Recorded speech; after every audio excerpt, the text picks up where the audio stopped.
Anong kapalit, sir? Hindi. Sampalin ko siya sa publiko. Hindi. Wala naman. Hindi, ngayon na. Wala pong ganunan. Mr. Chairman. I'll give you, sasampalin ko sa Mr. Chairman. Session suspended. Session suspended. Yes.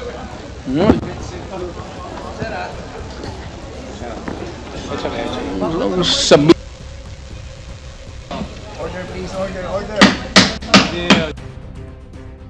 Just for the record, joint account between Duterte and Vice President Sara Duterte. So sila not the wife.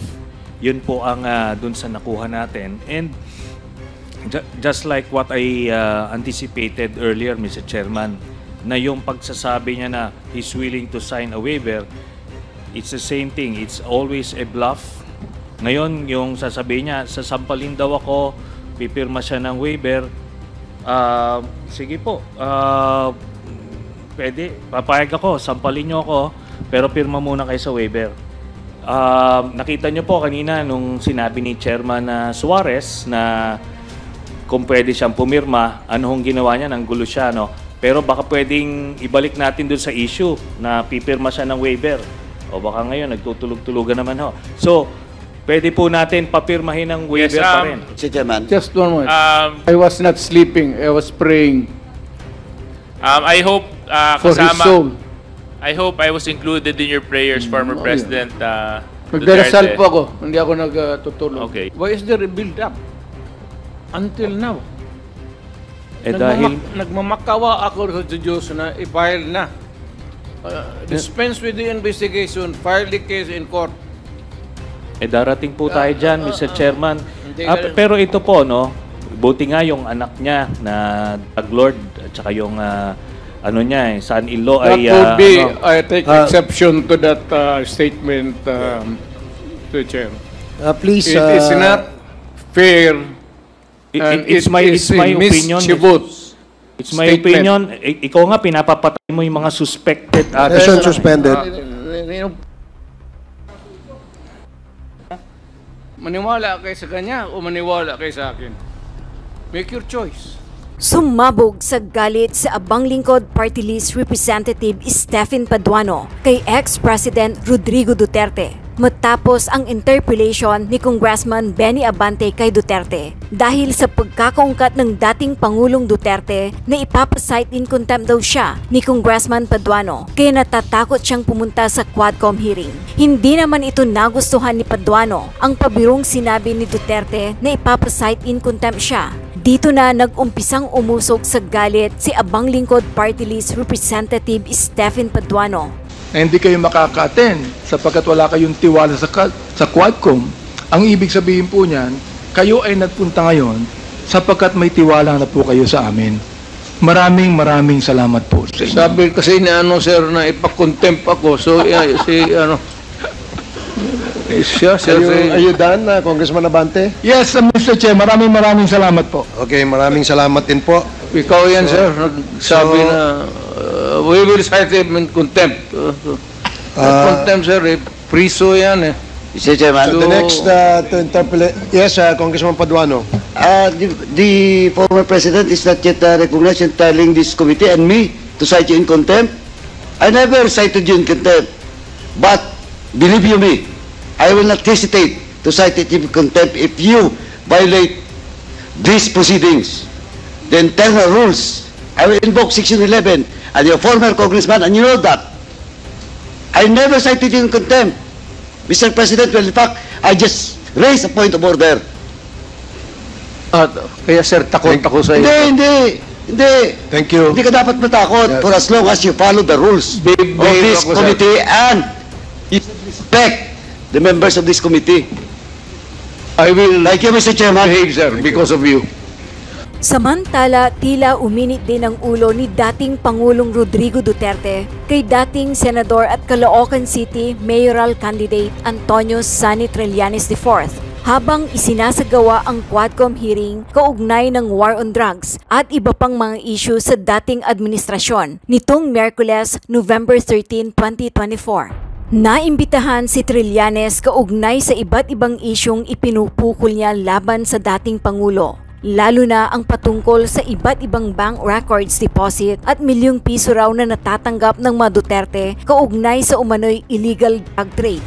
Sa adba ni Trillanes, ilan sa mga ebidensyang hawak niya ay ginamit na rin kaugnay ng plunder case na isinampa niya laban sa dating Pangulo noong 2016 na iniimbestigahan naman ng Ombudsman at naging dahilan naman daw para matanggal sa posisyon si dating Deputy Ombudsman Arthur Carandang nang humingi raw ito ng mga dokumento sa Anti-Money Laundering Council o AMLAC. Dahil hindi na raw incumbent president si Duterte, nagmungkahi si Trillanes na gumawa na ng waiver upang ma-access na ang mga nabanggit na dokumento. Nagsabi na raw si FPRRD nung una na magbibigay siya ng waiver, subalit puro bluff lang daw ito. Kaya mas maganda raw sana na madraft na ang waiver antimano sa oras na iyon upang mapapirmahan na agad sa dating Pangulo para wala na raw alibay. Sinabi rin ni Trillanes na ilalatag niya ang mga umano'y ebidensyang hawak niya kaugnay sa mga akusasyong ibinabato niya kay Duterte. Kaugnay naman ng illegal drug trade na kinasasangkutan umano ng pamilya niya. Sa puntong ito ay sumingit na si FPRRD para ipaliwanag ang kanyang panig. Subalit sinansala siya ni Surigao del Norte 2nd District Representative Ace Barbers dahil kailangan daw nilang sundin ang procedure at bibigyan na lamang siya ng kaukulang oras para sumagot sa mga paratang ni Trillanes. Maya-maya ay nagtanong na si Barbers kung ayos lamang kay Duterte na i-draft na ang waiver sa gabing iyon sa halip na kinabukasan, gaya ng inirekomenda ni Trillanes. Ano kapalit sir? Sampalin ko siya sa publiko? Saad ni Duterte habang nakaduro siya sa direksyon ni Trillanes. Sampalin ko siya sa publiko. Agad namang inawat ang dating Pangulo lalo na nang mag-amba na ito ng mikropono. Makikita namang napatingin na rin sa kanya ang katabing si dating Senador Attorney Laila de Lima para pakalmahin siya. Dahil dito ay nagkaroon ng immediate temporary hearing suspension upang pahupahin ang tensyon. Nang naawat na, muling ipinaalala ni Barbers na kailangang sundin ang lahat ng proper decorum habang isinasagawa ang hearing na nauna na nilang ipinaalala sa lahat bago magsimula ang pagdinig. Hindi naman napang-abot sina Duterte at Trillanes sa nabanggit na tensyon. Please raise your right hand. Do you swear to tell the truth, the whole truth, and nothing but the truth in this congressional inquiry, so God may help you? The oath has been administered, sir. Okay, thank you, Comsec. Please proceed, Congressman Bong Teves. According po kay former Senator Trillanes, sinabi po niya na piki ang war on drugs nung panahong administrasyon ni former President Duterte.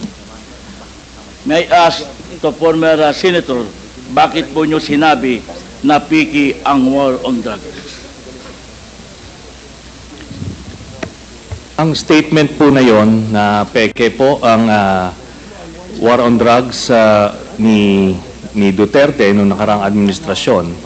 Ito po ay bunga nung nakalap namin na impormasyon at ebidensya nung kami ay nag-iimbestiga nila Senator Laila de Lima at dun sa aming sariling pagkalap na impormasyon at base na rin dito po sa testimonya, Mr. Chairman, ni Arturo Las Cañas sa ICC na naisumite niya at nagkaroon na rin ng kopya dito po sa Quadcom at doon sa kanyang video. Sinabi niya po na ginagamit lang ang war on drugs ni Duterte para takutin ang sambayan ng Pilipino at takutin ang iba't ibang sektor ng lipunan para hindi siya paghinalaan dun sa kanyang sariling involvement sa illegal drugs. Kaya nga siya na-mention po na siya ang Lord of all drug lords. Ito po ay sinabi niya na mga kasabwat ni Duterte ay sina Michael Yang, Charlie Tan, Sammy Uy. At ito po, si Michael Yang ay ayon mismo sa report ni Colonel Acerto na dating Deputy Director of the Drug Enforcement Group of the Philippine National Police. Sinumite niya yung report tungkol sa involvement ni Michael Yang. Dito naman po, dun sa sinasabi niyo po, Mr. Chairman, na si Jimmy Guba na Customs Intelligence Police, sinasabi niya na si Michael Yang ang involved doon sa magnetic lifters na shipment. Ngayon po, lahat po yan ay nakalap namin. Pero ngayon po, kung dahil po doon, tinignan namin kung ano yung ebidensya na pwede naming malink ito. Kaya nga po, binalikan namin yung mga bank accounts na nakalap namin kay Duterte noong 2016. Tinitignan namin kung merong mga pumasok na pagkapirahan dito po sa kanya. At doon nga po kami nakakita na mga deposito sa mga accounts ni Duterte galing po dito po sa grupo ng mga drug lords na ito. At kung papayagan po, Your Honor, meron po akong PowerPoint presentation para po makita po nila kung ano yung sinasabi ko na money trail, paper trail dito po sa drug proceeds ni Mr. Duterte and his family. How many minutes will be your presentation? Ano lang po yan? 5 slides lang po ito. Pero I will focus on the last slide lang ho. Sige, Mr. Chairman. Sige, go ahead, Mr. Trillanes. So, ito po ang sige, doon po sa mga unang slides muna. Ayan. So, ito po yung mga bank accounts na nakalap ko po ito noong 2016. Tapos, ito po ay na-validate na ng Ombudsman na kaparehas nga nung naisumite ng AMLAC sa kanila. Kaya, ano po tayo, kumpiyansa po tayo sa provenance nitong dokumentong ito. So, sige po, next slide. Ito po yung mga iba't ibang mga pumasok na pagkapirahan kay accounts ni Duterte. Tapos, sige po, next slide. Ayan. So, ang total po ng mga credits na pumasok ay 2.4 billion. No? Ngayon, kung ano talaga yung actual total, malalaman po natin yan pagka binuksan po yung accounts. Ngayon po ito, no? Ang pagkakamali po ni Mr. Duterte nung nagtatago siya ng pagkapirahan, ay ginawa niyang joint account yung kanyang anak na si Vice President Sara Duterte. Kaya ito po ay alam po naman natin na exempted sa bank secrecy law ang impeachment. So lalabas po yan lahat. Sige po, next slide. Ito po yung last slide. No. Dito po, meron po, ito pong mga transactions na ito, meron pong kay Vice President Sara, meron po kay Duterte, meron po kay Baste Duterte, meron kay Pulong Duterte, at meron po kay Hanilet Abansenya. Ito pong mga ito ay mga managers checks under their name na ang origin po ng account ay yung isa dun sa mga drug lords na minention ni Las Cañas na si Sammy Uy. Ito po, ano ito? Siguro ng mga panahon na yan, 2011 to 2013, medyo kumpiyansa sila sa kanilang mga gawain, kaya may physical na checks, no? Pero after that, ano na, ang mga deposito diretso na sa account, so wala nang paper trail. Pero makikita natin dito yung pattern po, Mr. Chairman. Nagdidibidendo yung drug lord dun sa pamilya nila Duterte tuwing October at April, no? Kaya sunod-sunod po yan. And by the way, makikita po natin si Vice President Sara, meron po siyang 2 checking in-encash dyan under her name, manager's checks. Tapos ito po ay while she was mayor, no? Kaya yan ay direct bribery, no? Tapos proceeds of the illegal drug trade. Ito po ang naging pruweba natin. Kaya nung cross match po namin yung dokumento na kuha namin at dito sa mga personalidad na minention po ni Arturo Las Cañas, na-confirm namin yung kanyang istorya. Nakita niyo po dyan, si Duterte, pareha sila ng amount na in-cash, no? Tapos, itong mga anak, sila Baste Duterte, ayan po, tagte 10 million every 6 months. Kay Pulong Duterte, meron din. Ngayon po, lahat ito ay hawak yan ng mga bangko mismo. Meron silang physical copy, meron silang soft copy netong mga sinasabi na ito. Kaya hindi po yan pwedeng i-deny lang kasi alam naman natin yung mga estilo ni Duterte, mag-a-admit konti pero magde-deny to confuse everyone. Pero ito po yung smoking gun, Mr. Chairman. So, yan po, we concluded na peke talaga ito. Ginagawa niya yung war on drugs para proteksyonan niya yung sindikato niya na sina Michael Yang, Sammy Uy at Charlie Tan. So, kaya po nung sa Davao pa lang pinapatay po nila yung kompetensya. Tapos nung sila na ang presidente, ginawa nilang National Death Squad, ano, yung nangyari. Tapos si Leonardo nga po yung ginawa niyang point person. Tapos yung drug list na sinasabi ni Duterte, merong legitimate mga personalities doon, galing doon sa mga iba't ibang ahensya. Pero pag may kailangan silang isingit na mga kalaban nila sa drug business, sinisingit po nila doon. Kaya nga may mga tinutumba na mga involved din sa illegal drugs kasi kompetensya nila yon sa distribution. Kaya yan po lahat na yan ay napagtagpi-tagpi namin. So, kaya that would explain kung bakit protektado si Michael Yang kahit na may report itong si Colonel Asierto. Tapos hindi lang po yan, nung nilabas po yung report na yon, sa sobrang pagproteksyon nila kay Michael Yang, yung mismong gumawa ng investigasyon, yun yung gustong ipapatay at sinampahan ng kaliwat kanang kaso.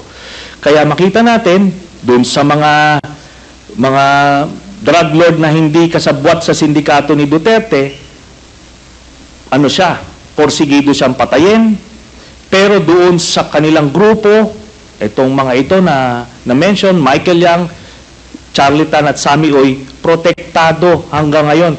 Ni nga yung PDEA director ni Duterte na si Wilkins Villanueva, ni hindi nga masama sa drug list hanggang after 2022 si Michael Yang. Yun po ang dahilan kasi binilin po sa kanya yan ni Duterte.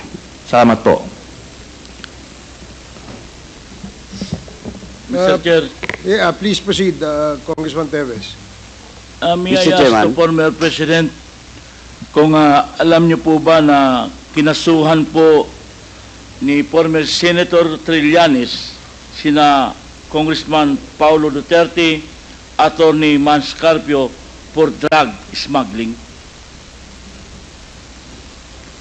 Hindi ho.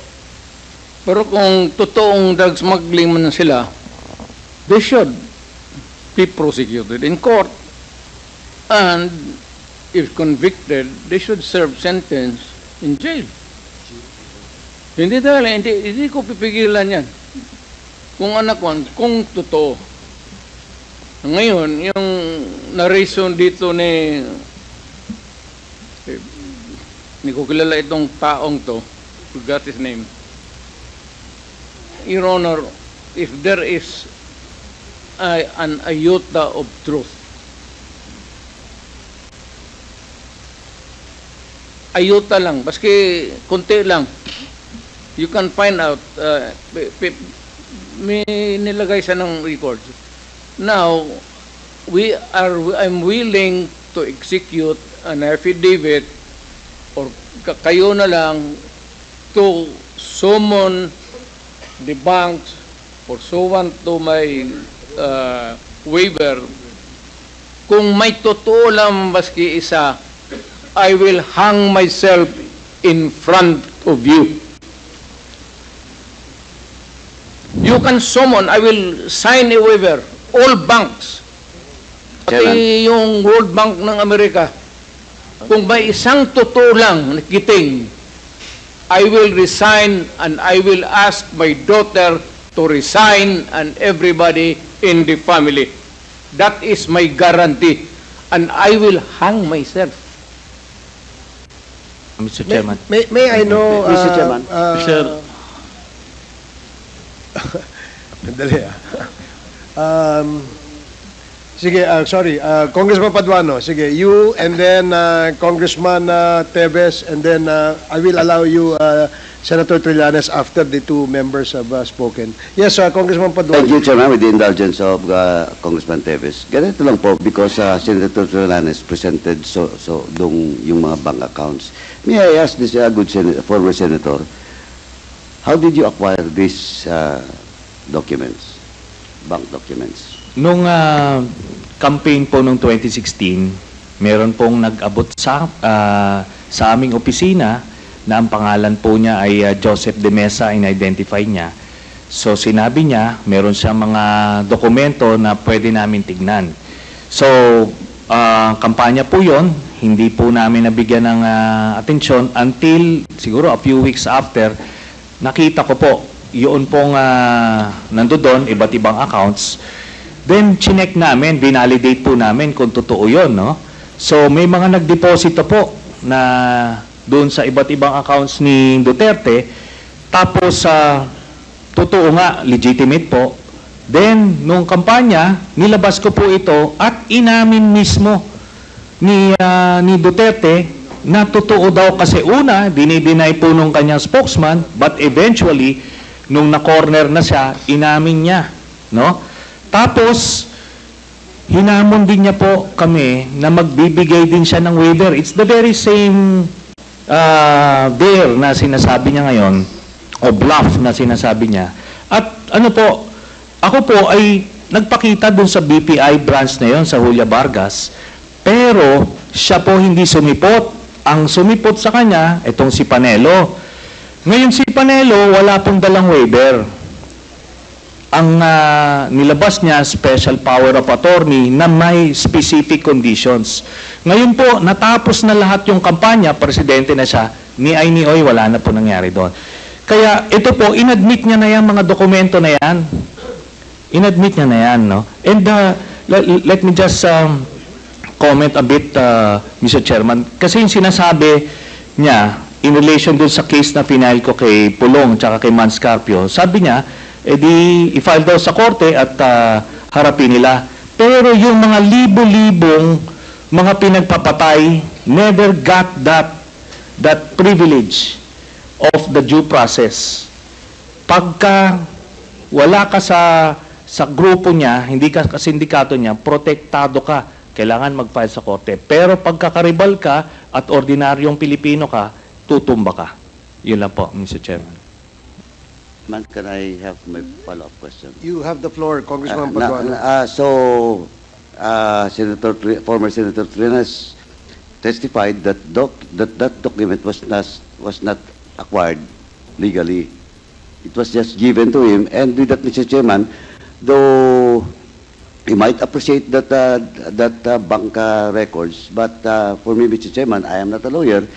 But with regards to how authentic is the bank documents being presented to us by former Senator Trillanes, we must ask the AMLA, Mr. Chairman.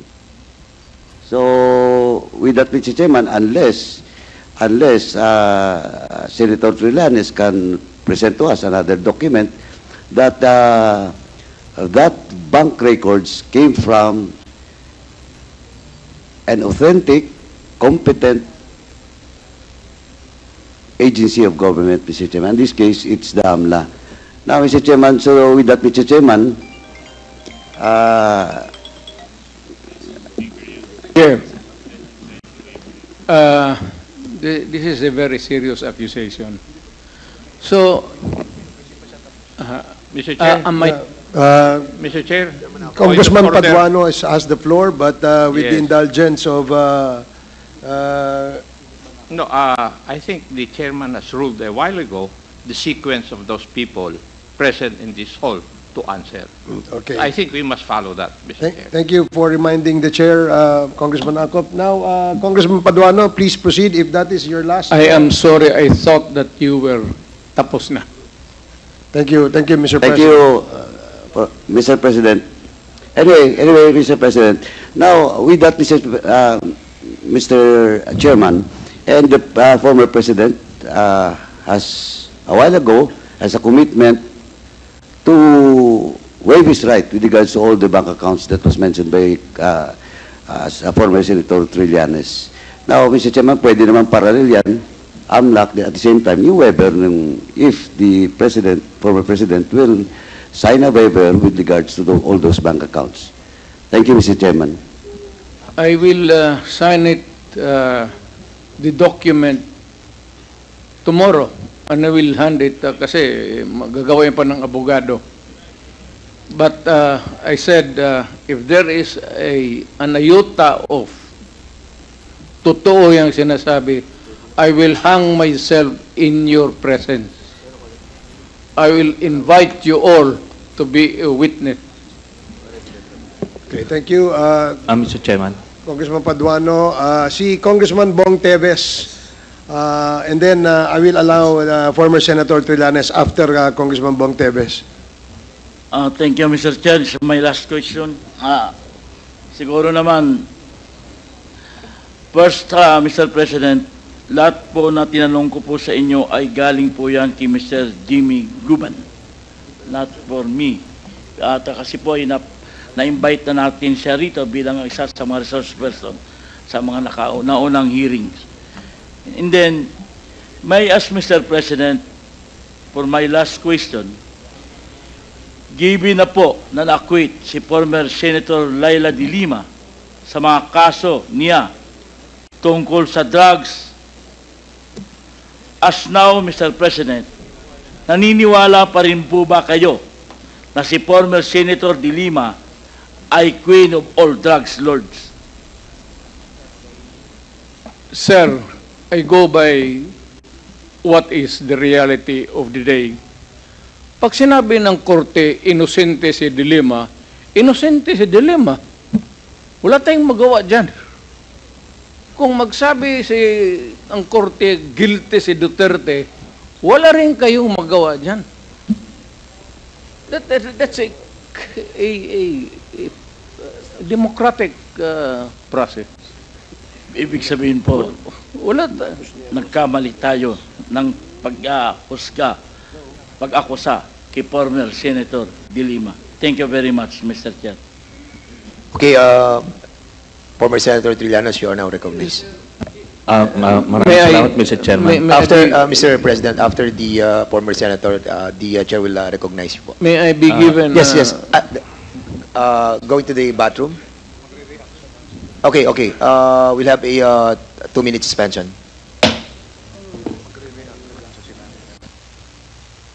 I'm sorry. Hearing resumed. Mr. President, you will be reacting to the Yes, sir. query. Sabi, de Lima na-acquit? Yes, ang tanong natin kanina is, ang na-acquit po si si Senator de Lima at sinasabi po ni former President na kung ano ang hatol ng batas ay 10 ang masusunod. Ibig sabihin, nagkamali po ba ang ating dating Pangulo sa pag-akusa kay former Senator de Lima na siya ay isa sa mga queen ng drug lords? Sir, saan mo narinig yan? Bigyan mo ako ng kopya. Saan mo narinig yan? a recording or a newspaper. Pangalawa, sir, nakalimutan ko na tuloy ang iksuhin.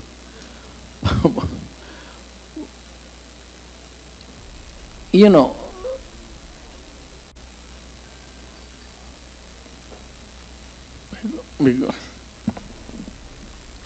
Do you need, Mr. President, a moment to... I'm just collecting my mind, sir. Okay, go ahead. Naipon na kasi. We'll give you time, Mr. President. For the meantime, the chair would like to recognize... May I Yes, ask sir. for a recess of just 1 minute? Yes, we'll give you a 2-minute suspension. The hearing is suspended. Hearing resumed. Mr. President, Yes, Your Honor. Nalilito na ako kung anong sabihin ko. Pero sabi ko kung if I'm lying or if my statements are falsely stated, or if there is an iota of magbigti ako. So, in the same manner na kung magbigti ako si Trillanes, dapat magsabay rin sa akin. okay, duly noted of your thoughts, Mr. President. Former Senator Trillanes, you're recognized. Maraming salamat, Mr. Chairman. Ito pong dokumentong ito po yung naging basis ko nung plunder case na final ko kay Duterte noong 2016. At ito po ay inimbestigahan ng Ombudsman at ang Deputy Ombudsman Arthur Carandang, and I think the Quadcom can invite him. Siya ang nag-conduct ng investigation. Humingi siya ng dokumento sa AMLAC at kinonfirm niya. And because of that, tinanggal ni Duterte si Deputy Ombudsman. Now, aside from that, so pwede natin, suggested by Chairman Paduano, na yung AMLAC mismo, unless, since hindi naman na siya incumbent, pwedeng ma-access yun with the waiver. Pero we've been there before. Nagsabi na yan siya na magbibigay siya ng waiver. Puro bluff yan. Pero hindi, kaya nga mas maganda kung ma-draft na po natin yan ngayon para papirmahan niya yan dito, no? Para wala ng alibay. Pero ito po, I'll be presenting later on, Mr. Chairman, a video of his actual admission of these accounts.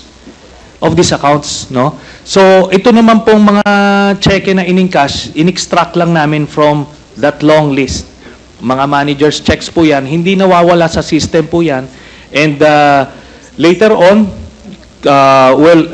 exempted sa impeachment cases, kaya pwede po lumabas yan, ipepresenta po yan. That's the smoking gun ng proceeds of the illegal drug trade ng Duterte crime family. Salamat po, Chair. Thank you very much, Sir, former I have to Senator respond Trillanes. to it. This guy Former President, is with all due story. respect, with all due respect, I'll have to follow the rules. Yeah. I will give you time later, Mr. President. I will give you time later. Just so that we can put to rest this issue of waivers, because it's been going back and forth. Will the former president be okay that if we draft the waiver now, that it be signed today instead of tomorrow? Will you be fine with that, Mr. President? Anong kapalit, sir? Hindi. Sampalin ko siya sa publiko. Hindi, wala naman. Ngayon na. Wala pong galunan. Mr. Chairman. I'll give you, sasampalin ko sa Mr. Chairman. Session suspended.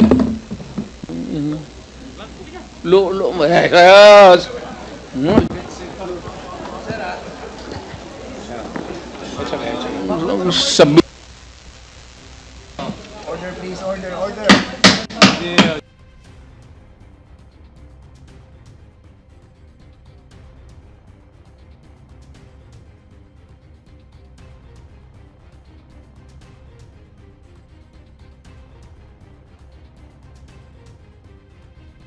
Please observe proper decorum.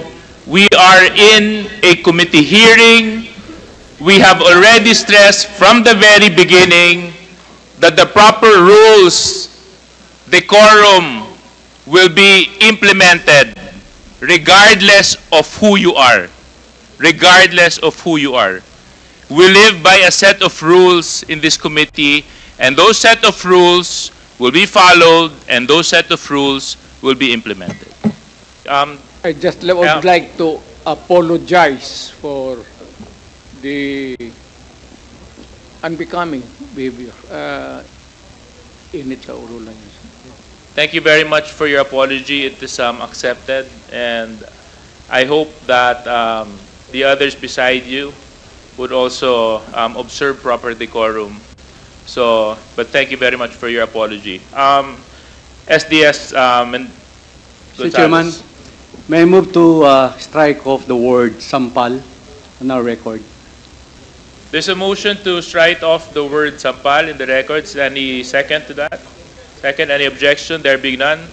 Comcheck, you're duly instructed to please strike out that word. Thank you, Mr. Chairman. Secondly, hindi po basketball ito. Yung mga miro nang nag-aaway, yung mga players, kalmante lang po sana. Hindi na maulit yun. Salamat, Mr. Chairman. Mr. Chair. Thank you very much. Mr. Chair, just a... Congressman Adyong, I'll just give Attorney Degra a minute. I think he's been raising his hand.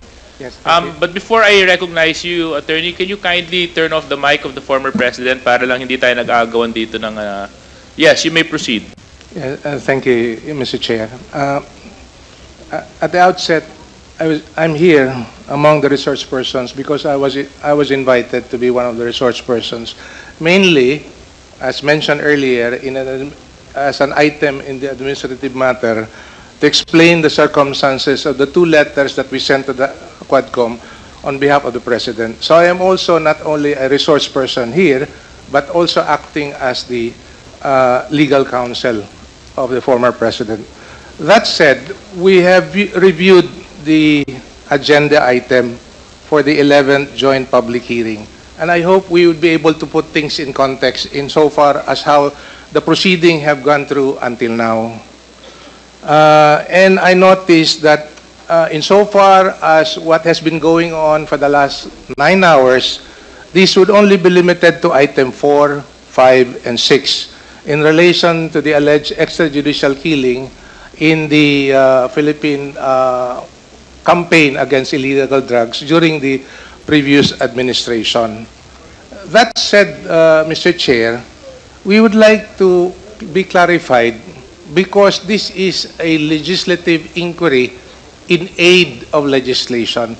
May we know what proposed legislation is being set on the table for the committee to consider and for the resource person to contribute their valuable inputs, if any, so that we can avoid incidents like what we just saw earlier, so that it will be meaningful, intelligent, accurate, and hopefully not accusatory in character. Yeah, so that it will be positive. Yes. And as I've said, meaningful discussion, so that we'll be able to come up with effective legislations, Your Honor. Thank you very much. Actually, with regards to your point, Attorney Degra, 2, or if not I'm mistaken, 3 bills have already been filed with regards to the Quadcom hearing. Isa po dyan, may kinalaman sa forfeiture of illegally acquired properties, 1. Number 2, may kinalaman po sa EJK.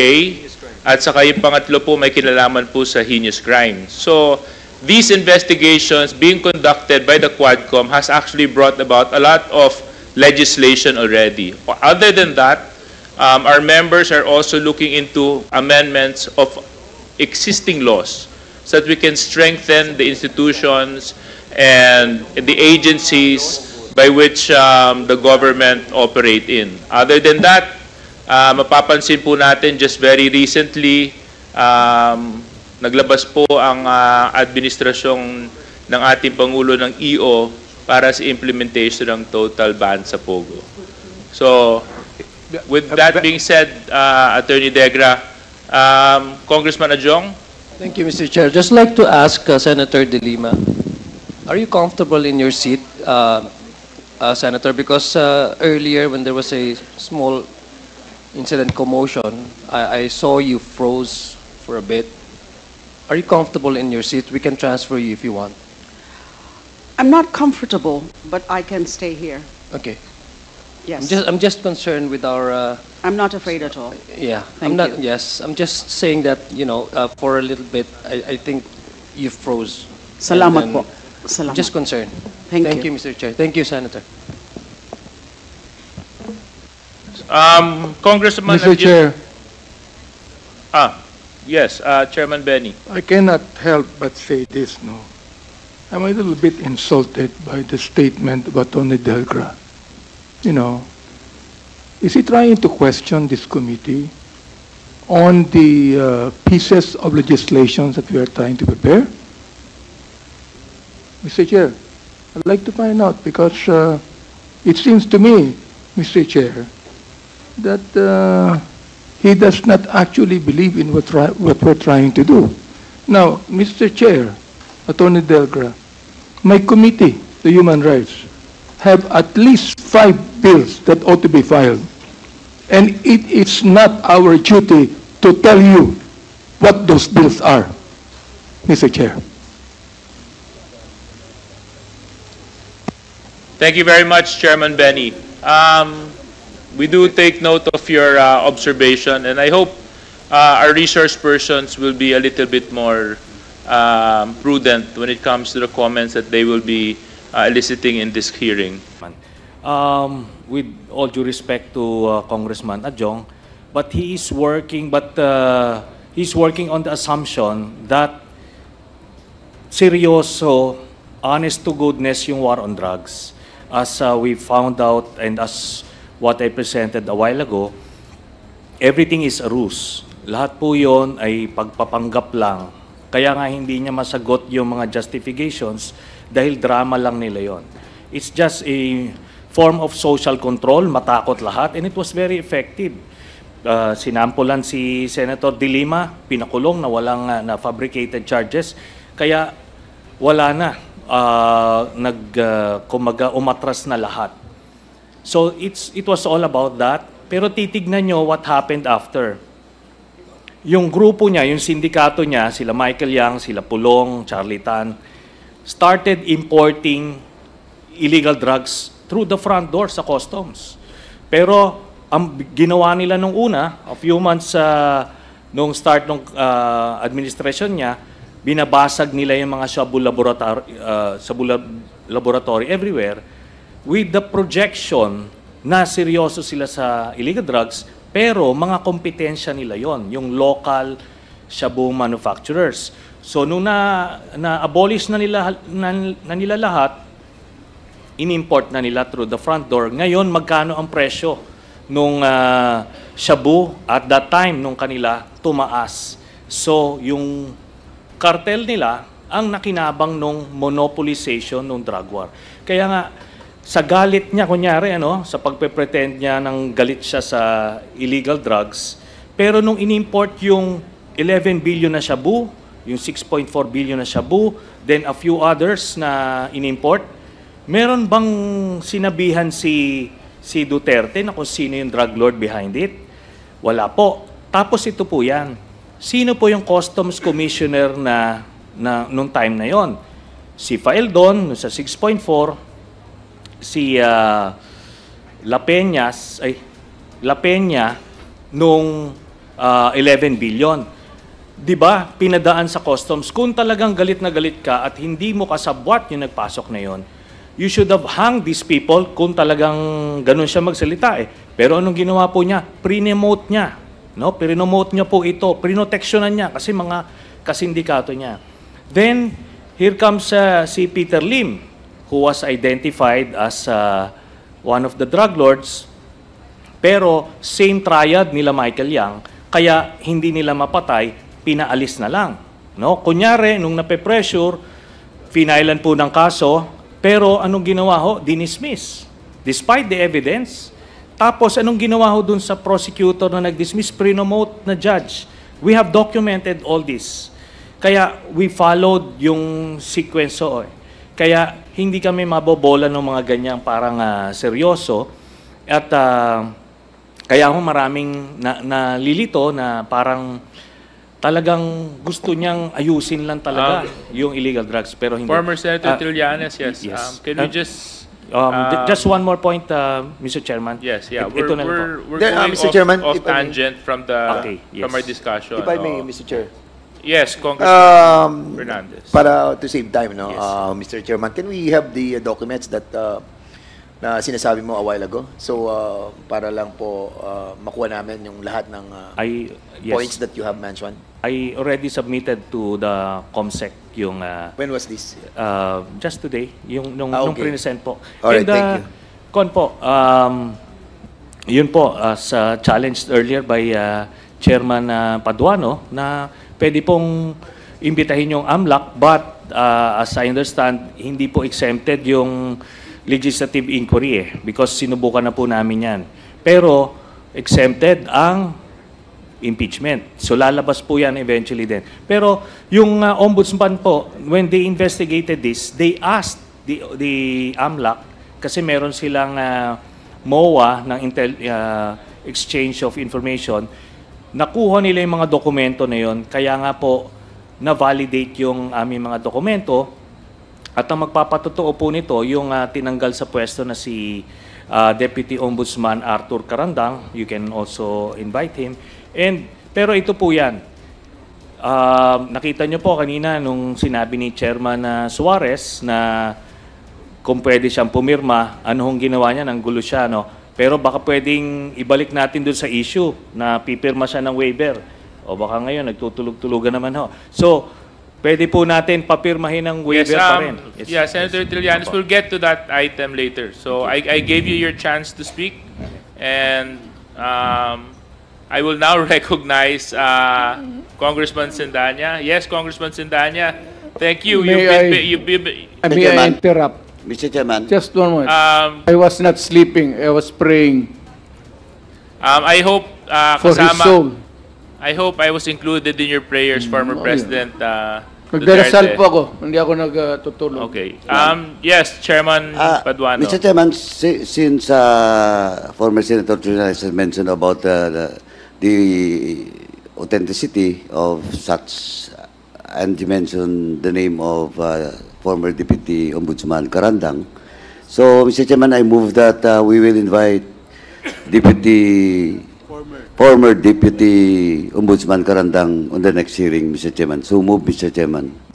There's a motion that we Second. invite former Deputy Ombudsman Carandang. Any second? Duly seconded. Any objection? There being none, motion's approved. Thank you very much. Mr. Chairman, I was informed by the COMSEC that the documents that this representation is asking is not a document. It's a video. No. This is the presentation. We got the same one. We can have it reprinted, Mr. Chairman. Yeah, with the permission of Chairman Dan. We will give it. Let's recognize Congressman Sindanya, and then we'll move to the next matter. I come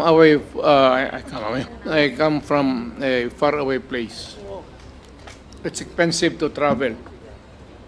Let us have a continuous hearing, maybe 5-10 days.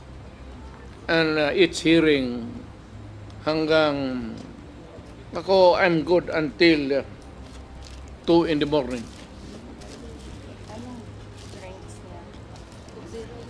I demand that kind of, kasi probinsyano po ako, hindi naman ako mayaman.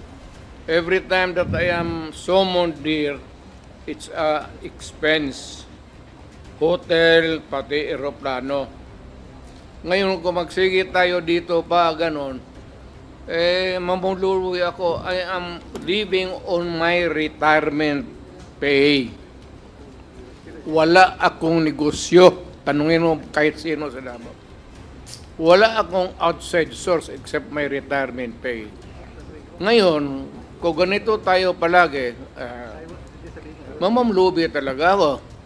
So, mabuti pa, diretso tayo until kingdom come, until this committee will come to a logical and right decision. Hindi pwede yung magpatawag ng kayo ng ano-ano tapos anong oras. Expensive yan eh. Lalo na sa, mabuti kung mayaman kami. And we have to spend for the hotel. Well, anong Hearing is resumed. Mr. President, inaalala lang po namin ang inyong health. Dahil ito naman po ay hindi pa ho, ito ang una't huling hearing na gagawin natin. And we wanted to make sure na kayo po ay healthy. It would be great for the people to know that I died in your...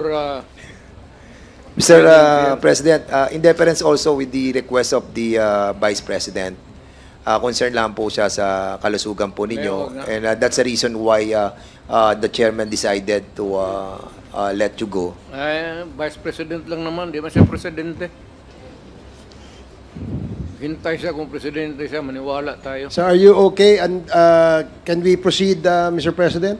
Until kingdom come. Okay, thank you, Mr. President. Okay. Now, the parliamentary status is that before we went on break, Congressman Jill Bungalon has asked a question to the lawyers who are present and our resource persons as well.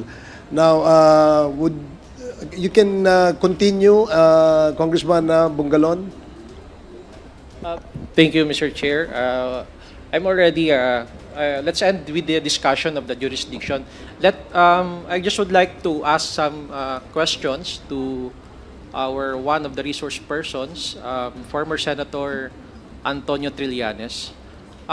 Regarding po ito dun sa nabanggit ni Congressman Bong Tebes kanina, na may na-file daw ho kayong kaso laban kay former President Rodrigo Roa Duterte, including his son, Congressman Pulong Duterte, and his son-in-law, Mans Carpio, and other respondents. Mr. Chair, gusto ko lang po malaman kung ano yung kaso na i-file po ni former Senator Trillanes.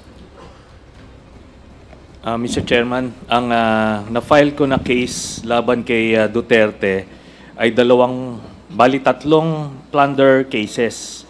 Yung una, tungkol doon sa mga ghost employees at mga confidential funds niya sa Davao. Tapos pangalawa, yung frigate scam na 16 billion na kung saan ang binigay nila ng mga equipment ay yung mga segunda klase, whereas doon sa kontrata, mga primera klase yung nakalagay. Tapos pangatlo, yung 6.6 billion pesos na infrastructure projects na binigay ni Duterte at ni Bongo doon sa tatay at kapatid ni Bongo, starting nung mayor siya until nagpresidente siya. Then, may final din ako na illegal drug smuggling case laban kay Pulong Duterte, kay Mans Carpio, kay Charlie Tan, Nicanor Faildon, Allen Capuyan, at iba pa. Ito yung tungkol sa 6.4 billion peso shabu na hinayaan lang nung presidenteng galit daw sa illegal na droga, pero ang mga kinasuhan lang yung mga maliliit na players at na-spare yung mga drug lords. Mr. Chair, pwede ho ba malaman kay former Senator Trillanes kung saan nyo po i-final yung mga kasong ito? Final ko po sa DOJ itong illegal drug trading case. Yun pong unang plunder case na ito nga, which included the illegal ill-gotten wealth of Duterte, sa ano po 'yon, sa ombudsman. Then yung dalawang plunder ay nandoon din po sa DOJ na file. Apo. Mr. Chair, I am more particular on the case that you just have recently filed, Yes. the 6.4 million shabu, and that was filed before the Department of Justice, correct? Opo, yes, Mr. And Chairman. may we know, Mr. Chair, what is the status of this case pending before the DOJ? Ngayon po, nasa case build-up stage siya. Pero ano po ito, no? Open and shut case ito dahil yung ibang involved dito na akusado ay actually na-convict. So they will just be using the same set of evidence. Pero this time, it will include ito na mga ibang mga personalities na hindi nasama dun sa unang kaso, Mr. Chairman. And aside from Mr. Chair, may I interrupt? If this is an open and shut case, why is there a build-up until now? Dahil Nagmamakawa ako sa Diyos na i-file na. Dispense with the investigation, file the case in court. darating po tayo dyan, Mr. Chairman. hindi Pero ito po, no, buti nga yung anak niya na drug lord at saka yung ano niya, son-in-law That ay would be, ano, I take exception to that statement, Mr. Chair. Please, It is not fair. And it's my opinion.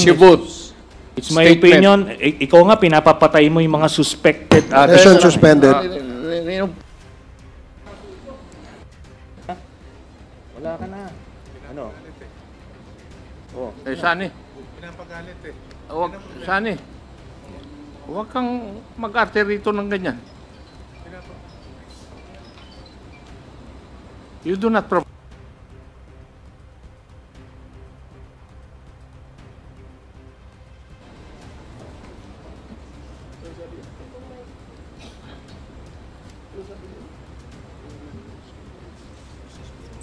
Please avoid calling names. We can conduct this hearing professionally and calmly. So avoid calling names para hindi po tayo magkaroon ng sakitan. Hearing is resumed. Congressman Mongalon. Mr. Chair, may I continue with my interpellations?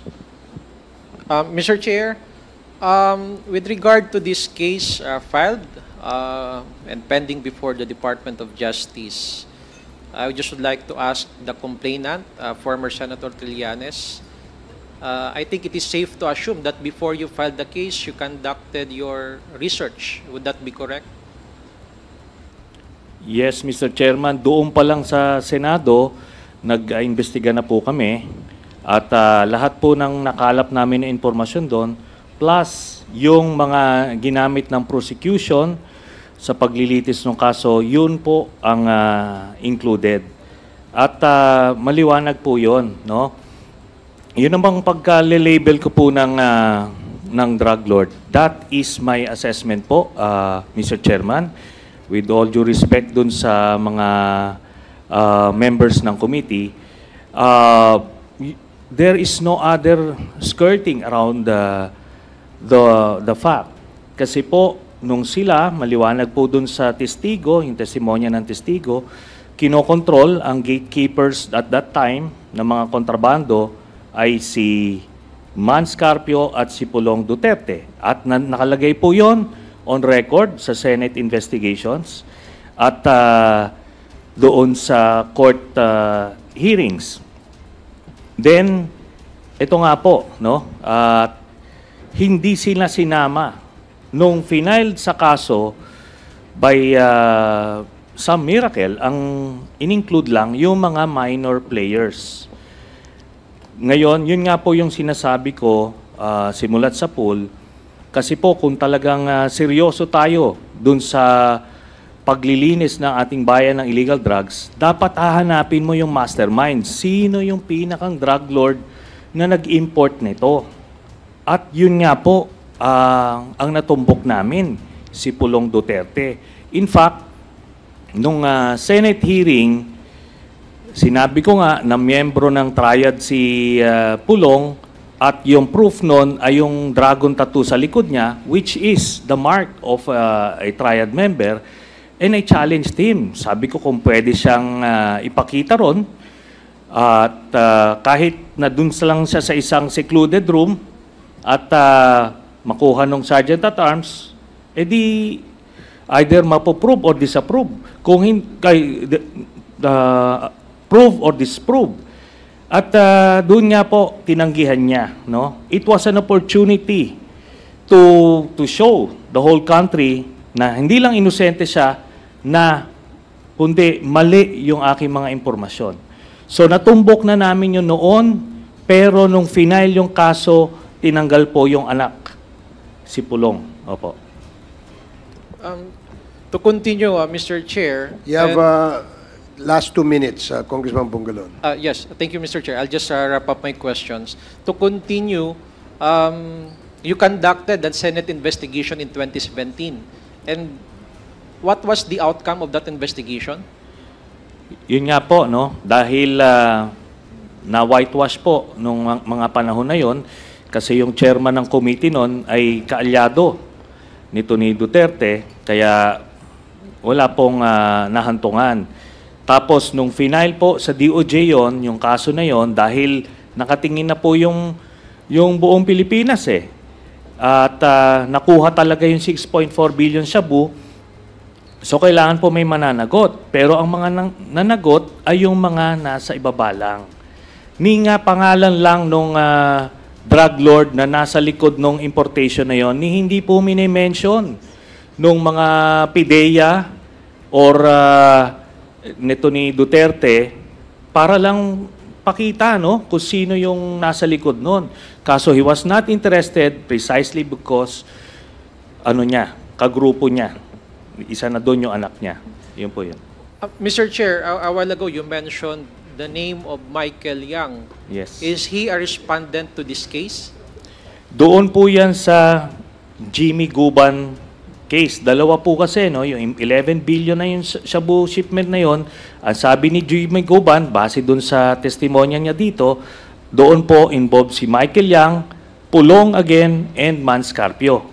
Pero doon po, dito sa 6.4 billion peso shabu, ang lumabas po si Charlie Tan, ang drug lord associate na kasama nila. And lahat po to lumabas po dun sa testimonya ni Arturo Las Cañas. These are the names: Michael Yang, Sammy Uy, at Charlie Tan.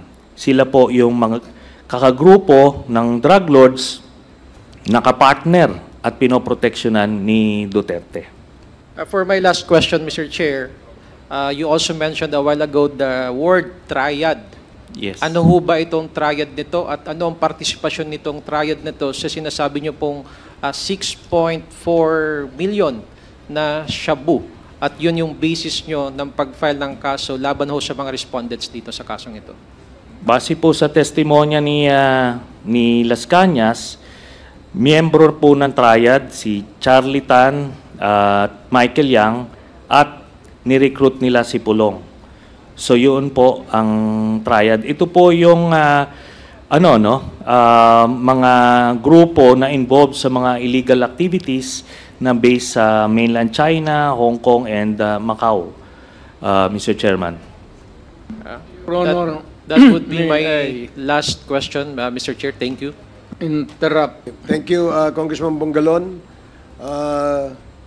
Mr. President, you'd like to say something? There are so many persons accused here or mentioned to be criminals. Criminal yung ano. In fairness, yung mga tao na sinasabi nito dapat ipatawag at given a chance also to answer. Yes, we will. In fact, we invited them in the That last is, two hearings. yeah, this is how it operates, Your Honor. Thank you. Fairness. Thank you, Mr. President. Yeah, the next to interpolate is Congressman Paulo Ortega, and then Congressman Suwan, and then Congressman Lara, and then Congressman Acop, and Congressman Garin. So, yun ho ang ating order para hindi ho kayo malito. So, Congressman Ortega, you are recognized. Chair, I will yield my time to Congressman Suwan since I was given a 9-minute interjection earlier. Thank you. So, you're yielding your time to Congressman Suwan. Okay. Congressman Suwan, you're recognized. Thank you, Congressman Paulo, Deputy Majority Leader. May I request, Mr. Chair, that we also extend to the former President the same leniency that you extended for Congressman Raj and Congressman Zia. Mr. President, Yes, sir. I'm just curious. I'm certain that you believe that the way you conducted the drug war was legal. Am I correct? That was the way I viewed how to control the crime, sir. The best way that I could have possibly undertaken sa isip ko as President. It was my sole single discretion. Okay, sir. Nothing could have moved without my order. You say so. But I'm curious, if that was your belief, why did the Philippines withdraw from the International Criminal Court? Hindi man, it has nothing to do with itong kaso. The drug war. May I know the reason why you withdrew from the International Criminal Court? It's a silly court. I'm sorry, sir? It's a silly court. It's a silly, okay. It's a silly court. Walang ginawa yan. Wala namang nakulong. Wala namang, basta puro demanda yan. We have seen a lot of leaders, world leaders, from Africa committing acts of murdering his people, murdering his neighbor. Wala man ako nakita, sir, na narinig nila na nakulong hanggang ngayon. But were they actually members of the International Criminal Court, though? Yes, sir. They were also members? Yeah, yes, sir. And yet they were not tried? They were tried, but wala kang nangyari. Okay. Have you ever thought of actually facing the International Criminal Court instead of withdrawing? Had it ever crossed your mind back then? Sir, hindi ako believe sa puti. I would rather face a Filipino. Baski ako, wala akong abogado. Ako lang. And he can sentence me to death or to reclusion perpetua. Basta korte ng Pilipino, I will abide by it. I will not allow a foreigner to judge me for the things that I had to do during my time as President of this Republic. So you trust the Filipino courts more than the ICC? Of course, sir. Okay. Of course, and they can have the special prosecutor or whatever. Sila na ang mamili. The administration, kung sino man ang nandyan, will have a choice of what prosecutors, kung anong tawagin nila, o create a special court. Wala akong problema, sir. Congress can do it. They can enact a law creating a special, and they can go back to the so-called crimes that I committed, and I will willingly submit. Pag sinintensihan ako ng korte, sir, ng Pilipinas, okay ako. Even if it is really against my freedom. Okay, Mr. President. Although I seem to remember that some of the Filipinos who went to the ICC, I think maybe one of the reasons why they went there instead of going to our domestic courts was maybe they were concerned that they could not get the same justice here in the Philippines as they could in the International Criminal Court. How would you reconcile that with your belief? Then they don't deserve to be Filipinos residing here. They're better off where they think that the courts are good for them. Hindi ako mag-surrender ng foreign court, sir. Never. I will not allow myself to take to place under jurisdiction of any court. Pilipino ako, mamatay ako na Pilipino, makulong ako na Pilipino before a competent judge, a competent prosecutor, and I have a defense counsel, ang kagaya ng katabi ko, pati yung sa likod ko, they are all good, and I know that I will be acquitted. Salamat kayo, Mr. President. Yes, sir. Masarap. I would like to ask questions from former Senator Trillanes. I heard earlier that you filed several cases against the former president. And one of those was regarding drugs. And what was the second case that you filed? Bali, Mr. Chairman, 3 plunder cases ang final ko kay labang kay Duterte at isang illegal drug smuggling case laban kay Pulong Duterte and Manscapio. So 2 plunder tapos isang Tatlo po. 3 plunder cases? Yes, Mr. Chairman. And 1 drug smuggling case? Yes.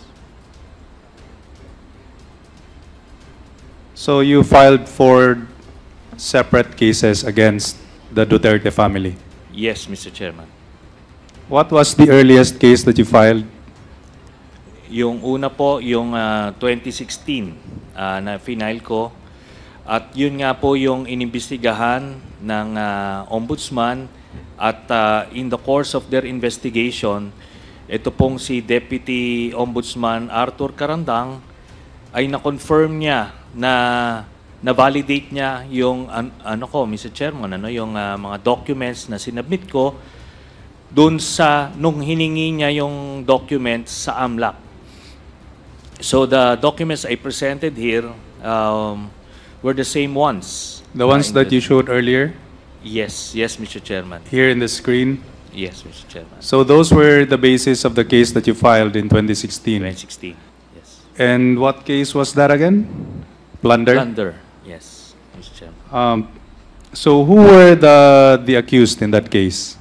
Siya lang po, Mr. Chairman. Siya lang. And what happened? What was the basis for you filing that case? Yun nga po, yung... just the documents yes, itself? and mga COA documents regarding yung mga ghost employees niya sa Davao. Is that another case or is that... Part po yun nung plunder case kasi... In 2016? In 2016 kasi what's happening sa Davao, meron silang peace and order funds na ginagamit nila, mga ghost recipients, tapos ang pang-clear nila. At kasama nga dyan, yung testimonya rin nila Edgar Matobato at ni Arturo Las Cañas na nakakakuha sila ng mga allowances from those peace and order funds. Yun po ang basis nun, Mr. Chairman. May I respond? Yes, Mr. President. Kung bright ito, naging presidente sana siya. Bakit ako naging... Siya ang nakulong. Mutiny. Let's go back to the... Let's go back to history. Anong kasalanan ko? Mr. Chair. Anong kasalanan nito? Mr. Chair. Yung witness... Congressman Akop. Point of order lang. What is the point of order? May I remind our members not to ask question or, shall we say, permit a resource person to speak unless the chairman says so. That is the rule of this committee. Kanina pa po kami nandito, hindi kami kumikibo. Kasi yun po ang rule eh. So we must follow our rules to have an orderly proceeding. Thank you, Mr. Chair. Thank you for reminding I submit, the Chair. Mr. Chair. Please be reminded of the rule of this committee in allowing members or resource persons to speak. The Chair must recognize them first. Please keep that in mind. You may Mr. Chair. continue. Yes, Mr. Chair. Yes, Mr. President. This is not really to debate with you. It might be improper. Pero, sir, before we can be really stand corrected, we must know the rules first. Kung may kopya sana kami, alam namin how to behave. The problem is, kayo lang may kopya ng rules ninyo, wala naman kami. Okay. So, hindi namin masunod yung The COMSEC is directed to provide copies, several copies to the resource persons here of the rules of procedure governing inquiries in aid of legislation. Please provide them. Now, you please continue, Thank Congressman you, Suwan. sir. May I ask again, former Senator Trillanes? So let's go back to the case that you were talking about, the first case. So what happened to the Deputy Ombudsman, right, Karandang? Yes, the Deputy Ombudsman, Arthur Karandang, confirmed that the documents that I attached when I filed the case was the same set of documents from the AMLAC, from the Anti-Money Laundering Council that they requested. So, Who requested? The Ombudsman, as part of their investigation. So what happened to the first case? So they cannot dismiss it because everything was valid and was validated. So what Duterte did was he fired the Deputy Ombudsman na nag-iimbestiga. Ganun po yon. So nung napalitan na, edi nag-stall na ang kaso. What So, is the status of the case right now? It's still shelved. So probably once we get a new ombudsman, then these things would start moving, Mr. Chairman. Say something. Sir. Mr. Chair. With the indulgence of Congressman Suwan. Yes, Mr. Yes, President. Mr. President. Wala tayong pakialam sa ombudsman.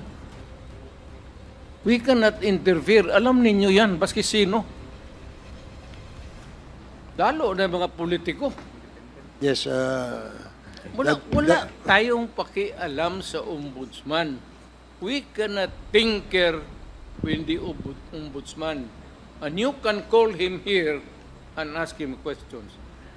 Hindi pwede talaga yung unless sir, if you are not a self-respecting lawyer, kung wala kang delikadesa, sir, ganon. Pero ganon naman ako, sabi ko, kanina pa insisting na mahirap lang ako. I have a set of rules in my life and I follow rules in the civil aspect of my life.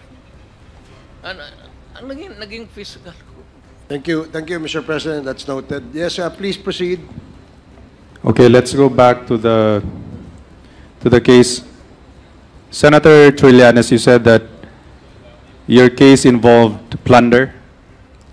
Yes, yes, Mr. Chairman. And let me just add, Mr. Chairman, Duterte keeps on saying na he cannot interfere, pero it is on record, kahit i-google po natin ngayon, Mr. Chairman, he fired.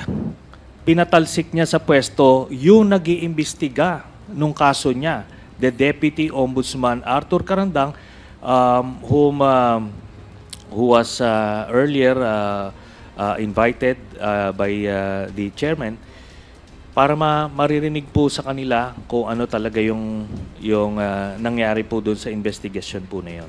Mr. Chair, was the former Assistant Ombudsman invited here? We have not sent an invitation to him, Your Honor. Mr. Chair, it's been moved earlier, Mr. Chair. It's been moved earlier. Oh, I stand corrected. Yeah, there was a motion earlier. Mr. Chairman, I'm the one that moved to invite former Deputy Ombudsman Karandang because we need to check the authenticity of such claims made by former Senator Trillanes. Well, in fact, I'd just like to correct the statement of the President, former President. We can invite Ombudsman, and it's up to them to attend. But being a former congressman, being a former Deputy Ombudsman, we can invite him to shed light on the matters that was raised by former Senator Trillanes. I agree, Mr. Chair. Since you, he is Mr. no Chairman. longer the ombudsman, then Yes, sir. it would be better to invite him too. More so that there is there is something cast an aspiration against the office. It is in keeping with our government to make it good and really safe for everybody to have justice and well, for the safe administration of the laws of the land. We'll make sure that the former Deputy Ombudsman will attend the subsequent hearings of the Quad Committee, Your Honor. So you have 2 more minutes left, Congressman Suwan. Senator, the crime of plunder is quite serious, and I think there is a minimum amount of, there is a threshold before plunder can be alleged. How much was the amount involved in this case that you filed? Doon po sa first case, 728 million, thereabouts, yung involved. Tapos, doon naman po sa isa, 6.6 billion pesos yung involved. At ito po Is kasi... this the drug case? No, the infrastructure projects na inaward ni Duterte doon sa tatay at kapatid ni Bongo when he was still the special assistant to the president. So, yan po, maliwanag po kasi first degree of consanguinity, sila yung nakikinabang nung mga pondo na yon. Then the third one is yung 16 billion peso frigate scam. At nalugi po doon yung Can you tell us more about this? Yes. So, yung case po na yon, yung sa frigate scam, nagkaroon po ng kontrata na bibili ang Pilipinas ng worth 16 billion or something from a Korean company. So nagkaroon po ng kontrata. Tapos doon po sa kontrata, iba't ibang brand ng equipment ang nakalagay. Ito yung mga primera klase na brand ang nire-request ng... What do you mean by primera klase? Yung pinakang high-end or what's this? First hand, not second hand? No. Ano po, Mr. Chairman? First class. Yung pinakamagandang klaseng equipment na ginagamit din ng ibang mga Navy. At yun po ang nasa kontrata. Tapos nung napirmahan na yung kontrata, nung nag-assume na ang Duterte administration, ay suddenly pinalitan nila ng mga mahihinang klaseng brand yung mga equipment. At in short, parang ang analogy po doon, Mr. Chairman, parang kang bumili ng Mercedes-Benz, pero yung makina ay pang owner na jeep, parang ganon. So, ganon po ang diniliber. Kaya malaki po ang kinita ng contractor at nilabi po yon nito ni Duterte at ni Bongo to the point na nung ino-oppose ito ng flag officer in command ni Admiral Mercado, dahil nilalaban niya yung kailangan ng Navy, tinanggal po siya unceremoniously nito ni Duterte.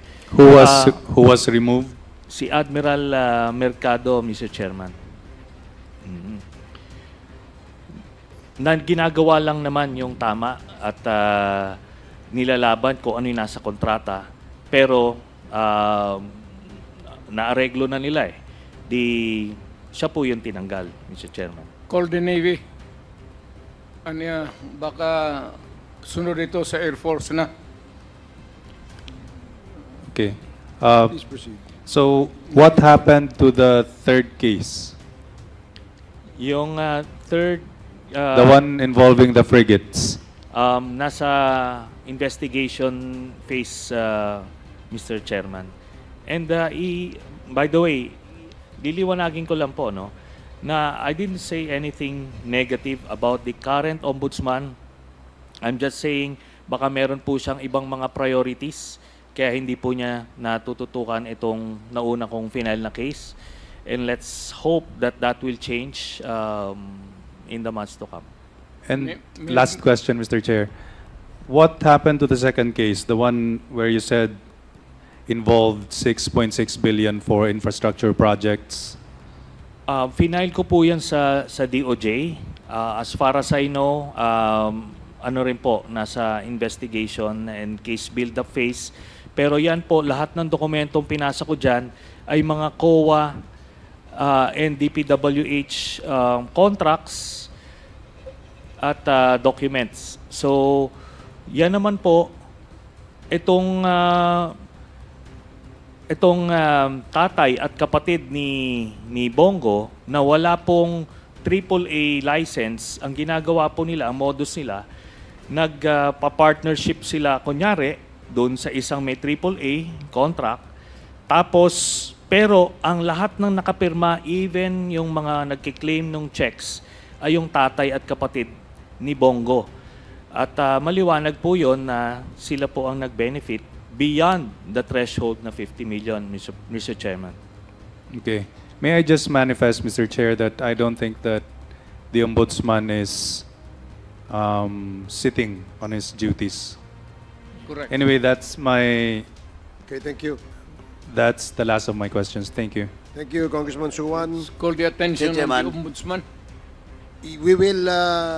Mr. Chairman. We will invite the former Deputy Ombudsman. And charge them for negligence or delay, whatever. They have to make answerable. Everybody in this government we will should study be that, made to Mr. answer President. We will study for that. any And if we, negligence, delay, or for willful.